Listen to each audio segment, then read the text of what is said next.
சுவிசேஷம் 24ஆம் அதிகாரம் வசனங்கள் 13 முதல் 33 வரை வாசிக்க கேட்போம்.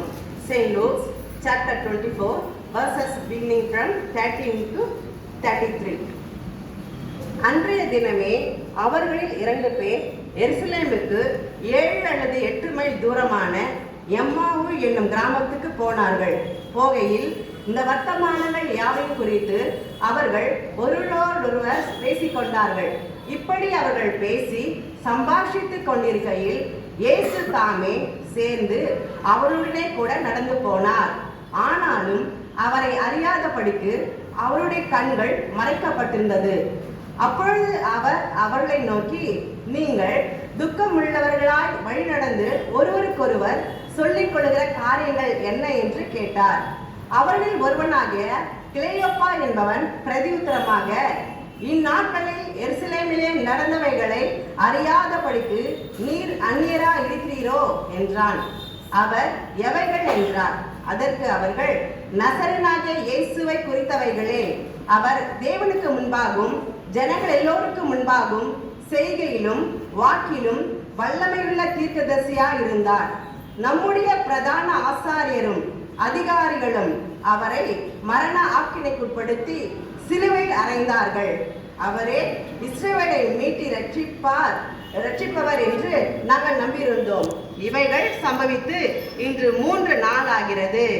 ஆனாலும் எங்கள் கூட்டத்தை சேர்ந்த சில ஸ்திரீகள் அதிகாலமே கல்லறையின் இடத்திற்கு போய் அவருடைய சரீரத்தை காணாமல் திரும்பி வந்து, அவர் உயிரோடு இருக்கிறார் என்று சொன்ன தேவ தூதரை தரிசித்தோம் என்று சொல்லி எங்களை பிரமிக்க பண்ணினார்கள்.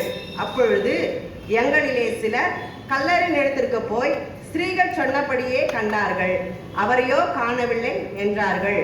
அப்பொழுது அவர் அவளை நோக்கி, தீர்க்கதரிசிகள் சொன்ன யாவையும் விசுவாசிக்கிறதுக்கு புத்தி இல்லாத மந்த இருதயம் உள்ளவர்களே, கிறிஸ்து இவ்விதமாய் பாடுபடவும் தமது மகிமையில் பிரவேசிக்கவும் வேண்டியதில்லையா என்று சொல்லி மோசே முதலிய சகல தீர்க்கதரிசிகளும் எழுதின வேத வாக்கியம் எல்லாவற்றிலும் தம்மை குறித்து சொல்லியவைகளை அவர்களுக்கு விவரித்து காண்பித்தார்.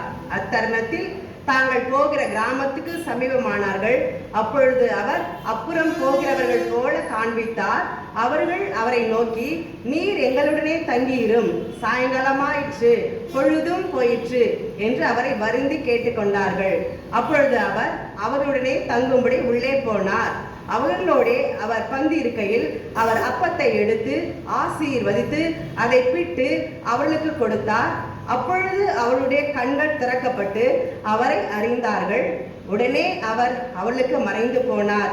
அப்பொழுது அவர்கள் ஒருவரை நோக்கி, வழியிலே அவர் நம்முடனே பேசி வேத வாக்கியங்களை நமக்கு விளக்கி காட்டின பொழுது நம்முடைய இருதயம் நமக்குள்ளே கொழுந்து விட்டு எரியவில்லையா என்று சொல்லிக்கொண்டு அந்நேரமே எழுந்திருந்து எருசலேமுக்கு திரும்பி போய் 11 அவளோடு இருந்தவர்களும் கூடியிருக்க கண்டு தேவன் தாமே திருவசனங்களை நிறைவாய் ஆசீர்வதிப்பாராக.